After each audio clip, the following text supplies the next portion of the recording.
Hello, good morning all of you. आज हम आप लोग को पढ़ाएंगे पॉपुलेशन इंटरेक्शन इकोलॉजी में आप लोग को पढ़ाएंगे कॉमेंसलिज्म। कॉमेंसलिज्म क्या होता है देखिएगा।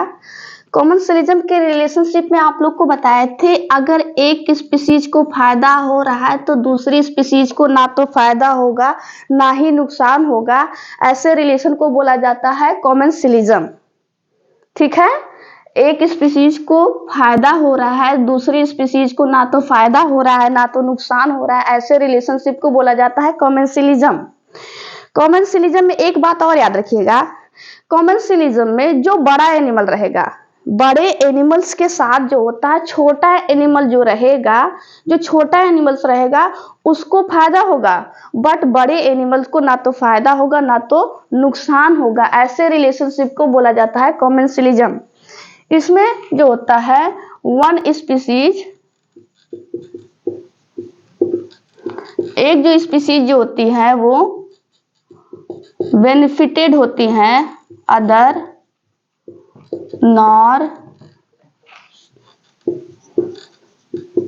Nor benefit nor harm.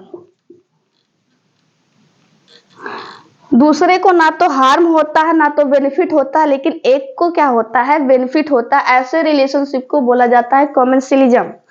Commensalism हम कुछ एग्जाम्पल आप लोग को बताते हैं कि जैसे इपिफाइट्स,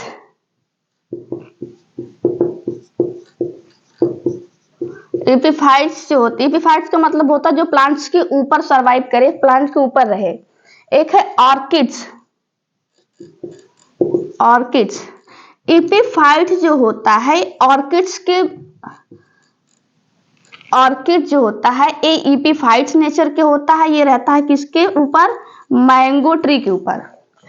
एपिफाइट्स नेचर का कौन है, ऑर्किड्स। ऑर्किड्स कहाँ रहता है, मैंगो ट्री पे। चलिए देखते हैं एक चीज यहीं पे, जो एपिफाइट नेचर का रहता है कौन, ऑर्किड्स रहता है। अब देखिएगा, जो ऑर्किड्स है वो मैंगो से कह रहा है कि हम आपके ऊपर रहेंगे, आपके पेड़ के आपके ब्रांचेस पे रहेंगे, लेकिन आपका कोई नुकसान नहीं पहुंचाएंगे। हम आपका जो एक्सक्रीटरी मटेरियल है, जो आपका वेस्ट मटेरियल है, टेनिन्स, रेजिन्स, गम, यही सारा हम आपका एक्सक्रीटरी वेस्ट मटेरियल खाएंगे।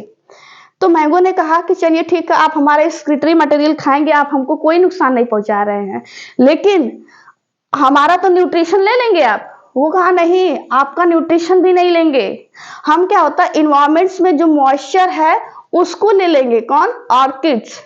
ऑर्किड्स का हो रहा फायदा, लेकिन मैंगो का ना तो हो रहा है फायदा ना तो नुकसान। ये चीज याद रखिएगा।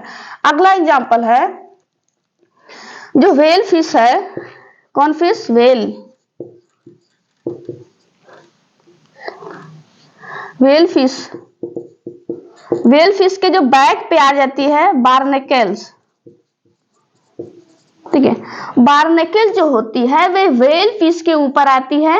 ठीक है, व्हेल फिश का तो ना कोई फायदा हो रहा है ना तो कोई नुकसान हो रहा है, बट बार्नेकल जो होती हैं उसके बैक पे रहती है, जिससे क्या होता है उसको फायदा हो रहा है। जितने भी मछली आ रही है छोटी छोटी, उसको क्या कर रही है, इंगल्फ कर रही है। कौन, बार्नेकल्स। और जबकि ना व्हेल को कुछ फायदा हुआ ना मैंगो ट्री को कुछ फायदा हुआ, जबकि ऑर्किड्स को फायदा हुआ और बार्नेकल को फायदा हुआ। चलिए आप लोग को एक और एग्जांपल बताते हैं कि जैसे ग्रेजिंग, ग्रेजिंग एनिमल होते हैं, ग्रेजिंग एनिमल्स होते हैं वो ग्रेज करते हैं। ग्रेजिंग एनिमल्स वो क्या करते हैं, ग्रेज करते हैं, जिससे क्या होता है कि जो ग्रेजिंग एनिमल, जो गाय हो गई, भैंस हो गई, जो चर रही है, ठीक है, उसके ऊपर कोई क्रो आके बैठ गया, कोई अदर इंसेक्ट आके बैठ गया, तो उसके बॉडी से जो इंसेक्ट ले रहा है, किसके, जो ग्रेजिंग कर रहा है एनिमल, उसका तो पेट भर रहा है कि नहीं। जो ग्रेजिंग, जो इंसेक्ट, उसके ऊपर जो क्रो आया, जो फ्लेमिंगो आया, उसके ऊपर क्या हुआ, वो बैठा तो उसको क्या मिला, वहां से न्यूट्रिशन मिला। जबकि ग्रेजिंग एनिमल, गाय को, भैंस को ना तो फायदा हो रहा है ना तो नुकसान, बल्कि उनकी बॉडी साफ होती जा रही है। आगे देखिएगा, एक और एग्जाम्पल है सी एनिमोन। सी एनिमोन, सी एनिमोन के बॉडी पे रहता है क्लॉन फिश। कौन फिश? क्लॉन फिश रहता है। जहां जहां सी एनिमोन्स जाता है, कौन? जहां जहां सी एनिमोन जाता है साथ साथ में क्या होता है? क्लॉन फिश भी जाता है। अब देखिए, अगर कोई प्रीडेशन ये बचता है, इसका तो किसका? क्लॉन फिश का हो रहा है प्रोटेक्शन। क्या? प्रोटेक्शन हो रहा है और प्रीडेशन से क्या हो रहा है? ये बच रहा है। कौन? Clone fish. और जब कोई एनिमल, जो कोई उसका प्रेडेटर्स है, अगर वो हमला करेगा तो सबसे पहले किस पे करेगा? सी एनिमोन पे करेगा। सी एनिमोन्स जो होता है, जबकि इसके बॉडी के टेंटिकल्स बहुत खतरनाक होते हैं। किसके? सी एनिमल, जबकि यहां तक नहीं पहुंच पाते हैं। प्लांट जो फिश होती है उसके ऊपर ही रहती है। आगे देखिएगा, क्लॉन फिश को मिला क्या? प्रोटेक्शन मिला और वो प्रीडेशन से बच गई। क्लॉन फिश का तो हो गया फायदा। क्लॉन फिश का तो हो गया क्या? फायदा। अब जो है सी एनिमोन्स का ना हुआ फायदा ना तो नुकसान। ऐसे जो ग्रेजिंग एनिमल हैं उनका तो ना हुआ फायदा ना हुआ नुकसान, बल्कि जो ग्रेज कर रहा था उनका हो गया फायदा।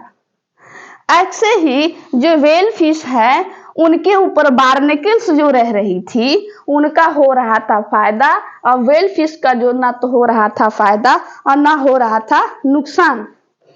ऐसे देखिएगा, जो इपीफाइट्स हैं, इपीफाइट मतलब ऑर्किड्स का नेचर इपीफाइट्स के ऊपर रहते हैं कि मैंगो के ब्रांचेस पे हम जाएंगे। ठीक है, मैंगो के ब्रांच पे वो क्या किया? उस ब्रांच का उसका एक्सक्रीटरी प्रोडक्ट लिया, क्या? Resins, tannins and gums. अब एक क्या हुआ? ऑर्किड्स का हो गया फायदा, बट मैंगो ट्री का ना तो हुआ फायदा ना तो हुआ नुकसान। ऐसे रिलेशनशिप को बोला जाता है कॉमेंसिलिज्म। एक चीज हम बता रहे हैं, याद रखिएगा, कोई बड़ा एनिमल है, क्या है? कोई बड़ा, कॉमेंसिलिज्म ऐसे याद रखिएगा नहीं तो भूल जाएंगे। कोई बड़ा एनिमल है, उसके साथ छोटा एनिमल सरवाइव कर ले रहा है।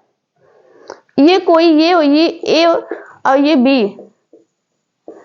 ये बड़ा जो एनिमल्स है, बड़े एनिमल के साथ साथ छोटा एनिमल भी सरवाइव कर ले रहा है, और जबकि बड़े एनिमल्स का ना तो हार्म हो रहा है ना तो इनको कोई बेनिफिट हो रहा है। लेकिन जो यहाँ पे छोटा एनिमल्स है उनको क्या हुआ?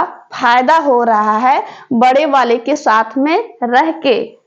ऐसे रिलेशनशिप को बोला जाता है कॉमेंसिलिज्म।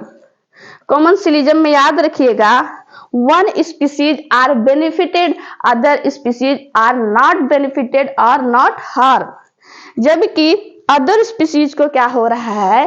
फायदा हो रहा है, जबकि दूसरे स्पीसीज को ना तो फायदा हो रहा है ना तो नुकसान हो रहा है। चलिए, आई होप सो आप लोगों को कॉमेंसिलिज्म समझ में आया होगा। आज अभी के लिए इतना ही।